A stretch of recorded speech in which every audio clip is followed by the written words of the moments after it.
నగరం వేల ఏళ్ల చరిత్ర మోస్తూ వస్తుంది. కేవలం పవిత్ర క్షేత్రం మాత్రమే కాదు, కాలం నుంచి పుట్టిన రహస్యం.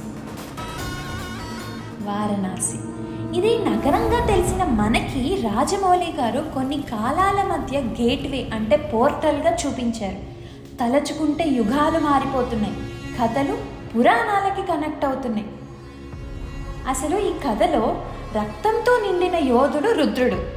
అతన్ని గతం వెంటాడుతుంటే అతను మాత్రం భవిష్యత్తు వైపు పరుగులు తీస్తున్నాడు.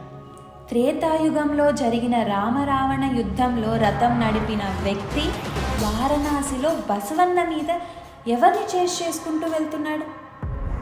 హీరోయిన్ దగ్గరికి వస్తే పేరు మందాకిని అని అన్నారు. ఆ పేరు గల నదికి ఉండే శక్తి, వేగం మనం ఈ పాత్రలో చూడొచ్చు. ఈ పాత్రలో దాగి ఉన్న రహస్యం వారణాసి దిశనే మార్చేస్తుంది. ఇది మాత్రం గట్టిగా చెప్పచ్చు. కథ ఇలా స్మూత్గా వెళ్తుండగా సడన్గా ఒక చిన్న ఫ్లాష్.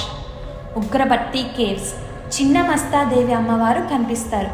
చూడడానికి ఎంతో ఉగ్రంగా తాంత్రిక పూజలు అందుకుంటూ ఆస్థాన దేవతగా దశ మహావిద్యల్లో ఒకటిగా నిలుస్తుంది మన చిన్న మస్తాదేవి అమ్మవారు.